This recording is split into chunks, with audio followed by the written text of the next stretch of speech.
Bueno, el que hem fet avui en realitat només era com una primera visita o una primera presència, un acte de presència, una aproximació, entre cometes, al districte, aprofitant que hi havia celebració del ple i en realitat d'alguna manera l'únic que volíem era que tinguessin clar que estàvem aquí, que tot i que no tinguem data de judici ja hem començat a fer coses, vam començar per Festa Major ja de fet el primer divendres fent la roda de premsa i després durant tota la Festa Major s'han fet diverses mostres de suport tant al Mercader com a mi, no?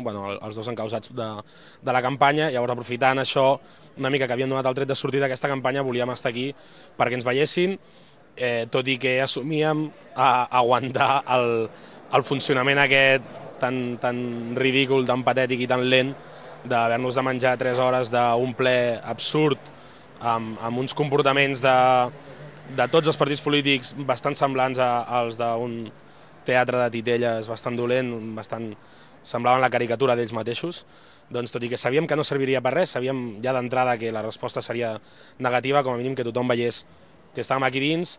És obvi, perquè més ja ho hem fet altres vegades, que el proper cop que tornem aquí doncs no serà seguint els seus protocols d'estar-nos 3 hores esperant perquè després senzillament puguem llegir un manifest i ens diguin que no. Vinc a parlar d'un grup de suport al 29M que va sorgir arran de les detencions que hi va haver aquí al poble de Sant Andreu arran del piquet d'aquell dia. Llegiré el manifest per posar-vos antecedents. Us recordeu el 29 de març del 2012? Aquell dia una vaga general i social prenia els carrers per plantar cara a la darrera reforma laboral. La detenció de més de 100 persones va ser una de les conseqüències dels fets. Sant Andreu no va ser l'excepció. I un nombrós grup va recórrer els carrers del poble, tot convidant la gent a sumar-se a la vaga. En acabar el piquet, en Roger, que en formava part, era detingut violentament per la Guàrdia Urbana. La indignació de la gent va fer que nombroses persones verbalitzessin el seu rebuig a la detenció. Després de 27 hores detingut, en Roger va sortir en llibertat amb càrrecs.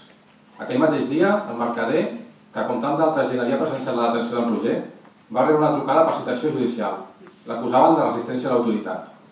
Ara en Roger l'acusen d'un doble delicte d'impedir el dret al treball i un de resistència, pels quals li demanen 6 anys de presó. Al Mercader li demanen 2 anys de presó per resistència. En total, 8 anys de presó per defensar el dret a vaga per poder treballar millor. 8 anys per ser caps de turc de tothom i lluita contra aquest sistema capitalista que ens condemna a la misèria més esclava. Ho sabem, volen càstigs exemplars.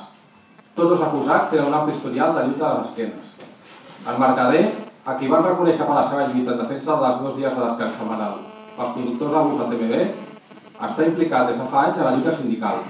És membre de la CGT i va ser una cara visible de la lluita pels 2 dies.